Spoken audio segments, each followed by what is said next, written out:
அனைவருக்கும் வணக்கம். நம்ம டெய்லியும் prelims and mains point of வியூல கரண்ட் அஃபேர்ஸ் கொஸ்டின்ஸ் வந்து பார்க்குறோம். இன்னைக்கு என்ன கொஸ்டின்ஸ் இருக்கு அப்படிங்கிறத பார்ப்போம். ஃபர்ஸ்ட் பார்த்தீங்கன்னா benefits of self help group identity card அப்படின்னு சொல்லி கேட்டிருக்காங்க. அதாவது சுய உதவிக்குழு அடையாள அட்டைகளின் நன்மைகள் என்ன அப்படிங்கிறதா இங்கே கொடுத்துருக்காங்க. ஓகேவா? So women self help group members can carry products up to 25 kg in buses for free அப்படிங்கிறது சொல்லியிருக்காங்க.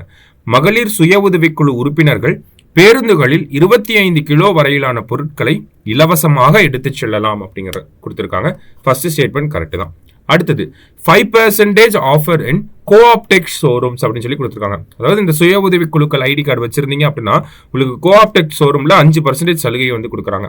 அதே மாதிரி இ சேவை சென்டர்ஸ்ல பார்த்தோம்னா அவங்க பண்ணக்கூடிய சர்வீஸ்க்கான சார்ஜ் இருக்கும் இல்லையா, அந்த சார்ஜ்ல 10% வந்து உங்களுக்கு ஆஃபர் வந்து கொடுக்குறாங்க. 10% தள்ளுபடி பண்ணிக்குவாங்க. சரியா? செகண்ட் ஸ்டேட்மெண்ட்டும் கரெக்ட் தான், தேர்ட் ஸ்டேட்மெண்ட்டும் கரெக்ட் தான். என்ன ஒரு பின்னணி அப்படின்னு பார்த்தோம்னா, நேத்து மகளிர் தினம் அன்னைக்கு 1000 self help group identity card அப்படிங்கிறத நம்ம முதல்வர் அவர்கள் வழங்கி இருப்பார். அதில் என்னென்ன அப்ஜெக்டிவ்ஸ் என்னென்ன பாசிட்டிவ்ஸ்லாம் இருக்குன்றத லிஸ்ட் அவுட் பண்ணிட்டு இருப்பாங்க. அதில் இந்த 3 அப்ஜெக்டிவ்ஸுமே பாசிட்டிவ்ஸுமே வரும். அதையும் தாண்டி பார்த்தீங்க அப்படின்னா ஆவின் பார்லர்ஸ்லாம் இருக்கு இல்லையா, ஸோ அந்த ப்ராடக்ட்ஸ்க்கெல்லாம் பார்த்தீங்கன்னா உங்களுக்கு சலுகைகள் அப்படிங்கிறது வழங்கப்படும். முதலமைச்சருடைய அந்த காம்ப்ரிஹென்சிவ் ஹெல்த் இன்சூரன்ஸ் ஸ்கீமுக்கு கீழே நிறைய சலுகைகள் வழங்கப்படுது. இந்த கோஆபரேட்டிவ் சொசைட்டிஸ்ல லோன் வாங்குனீங்க அப்படின்னா உங்களுக்கு முன்னுரிமை அப்படிங்கிறது அளிக்கப்படுது. இது எல்லாமே self help group identity card வச்சிருக்கவங்களுக்கு இருக்கக்கூடிய பெனிஃபிட்ஸா அரசாங்கம் சொல்லியிருக்காங்க. ஸோ எல்லாமே கரெக்ட் ஸ்டேட்மெண்ட் தான். ஆல் ஆர் கரெக்ட் அப்படிங்கிறதா கரெக்ட் ஆன்சர். அடுத்தது Center has asked gig workers to register in which of the following portal for access to health benefits under Ayushman Bharat scheme அப்படின்னு சொல்லி கேட்டிருக்காங்க. ஆயுஷ்மான் பாரத் திட்டத்தின் கீழ் சுகாதார சலுகைகளை பெற கிக் தொழிலாளர்கள் பின்வரும் எந்த போர்ட்டலில் பதிவு செய்யுமாறு மத்திய அரசு கேட்டுக்கொண்டுள்ளது அப்படின்னு சொல்லி கேட்டிருக்காங்க.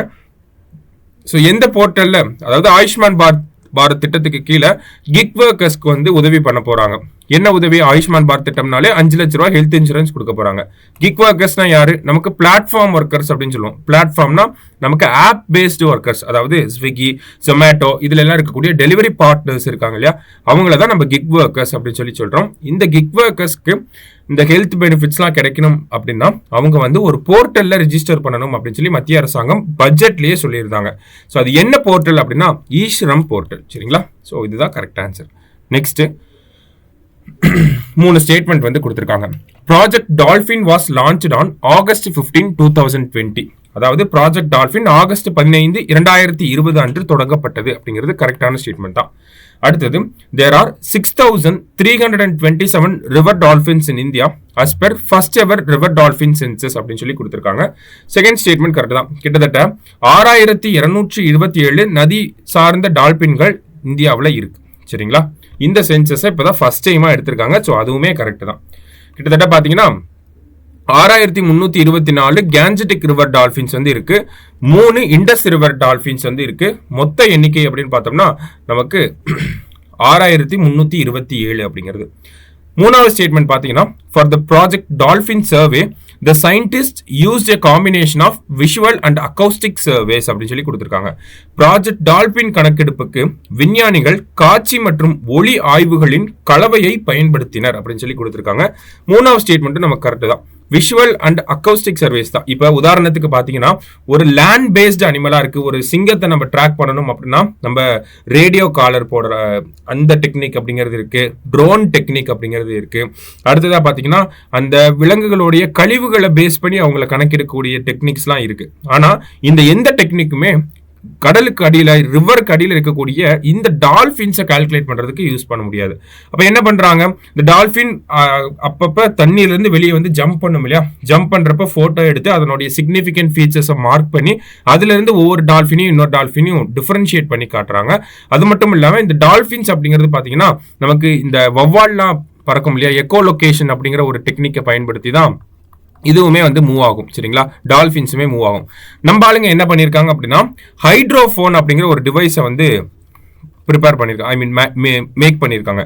இந்த ஹைட்ரோஃபோன் பார்த்தீங்கன்னா இந்த டால்பினோட அந்த ஃப்ரீக்வன்சியை வந்து கேப்சர் பண்ணி அந்த ஃப்ரீக்வன்சியை ஸ்டடி பண்ணி ஒவ்வொரு டால்பினுக்கும் ஒவ்வொரு ஃப்ரீக்வன்சி இருக்கிறத கண்டுபிடிச்சு அதன் மூலியமா ஒரு டால்பின்ல இருந்து இன்னொரு டால்பினை டிஃபரன்ஷியேட் பண்ணி நமக்கு இந்த சர்வேல 6,327 டால்பின்கள் இருக்கு அப்படிங்கிறத கணக்கிட்டு சொல்லியிருக்காங்க.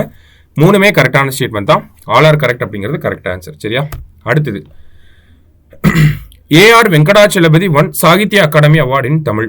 ஏஆர் வெங்கடாச்சலபதி அவர்களுக்கு பார்த்தோம்னா தமிழ்ல சாகித்ய அகாடமி விருது கொடுத்திருக்காங்க. தமிழ் மொழிக்கான சாகித்ய அகாடமி விருது எந்த நூலுக்காக அப்படின்னு பார்த்தோம்னா வஉசியும் திருநெல்வேலி புரட்சியும் 1908 அப்படிங்கிற இந்த புத்தகத்துக்காக ஏஆர் வெங்கடாச்சலபதி அவர்களுக்கு சாகித்ய அகாடமி விருது வழங்கப்பட்டிருக்கு. ஓகேங்களா? வஉசியும் திருநெல்வேலி புரட்சியும் 1908 அப்படிங்கிற புக்கு. அடுத்தது விமலா வந்து Sahitya Akademi translation award in Tamil அப்படின்னு சொல்லி கொடுத்திருக்காங்க. ஸோ விமலா அப்படிங்கிற எழுத்தாளர் பார்த்தோம்னா மலையாளத்துல என்டே ஆண்கள் அப்படிங்கிற ஒரு புத்தகம் வந்திருந்துச்சு. ஓகேங்களா? என்டே ஆண்கள் அப்படிங்கிற இந்த புத்தகத்தை எனது ஆண்கள் அப்படின்னு சொல்லி தமிழ்ல டிரான்ஸ்லேட் பண்ணியிருக்காங்க. சரிங்களா? ஸோ எனது ஆண்கள் அப்படிங்கிற இவங்களோட இந்த புத்தகத்துக்காக சாகித்ய அகாடமி மொழிபெயர்ப்பு விருது அப்படிங்கிறது விமலாவுக்கு வழங்கப்பட்டிருக்கு. ரெண்டுமே கரெக்ட் தான். இரண்டும் சரி அப்படிங்கிறது தான் சரியான விடை. சரியா? கடைசியா ஔவையார் அவார்டு பத்தி கொடுத்திருக்காங்க.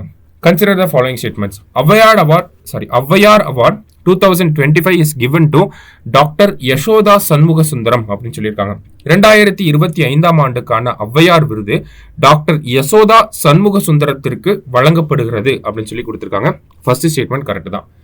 Avvaiyar award is given on March 8 international women's day. அதாவது March 8 எப்ப மகளிர் தினம் செலிப்ரேட் பண்றாங்களோ அன்னைக்கு தான் இந்த ஔவையார் அவார்டு அப்படிங்கிறது தமிழக அரசாங்கத்தால வழங்கப்படுது.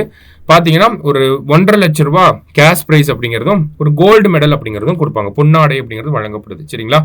ஸோ மூணுமே கரெக்டான ஸ்டேட்மெண்ட் தான். ஆல் ஆர் கரெக்ட் அப்படிங்கிறதா கரெக்ட் ஆன்சர். ஸோ இன்னைக்கு முக்கியமான 5 கொஸ்டினை பார்த்துருக்கோம். நன்றி.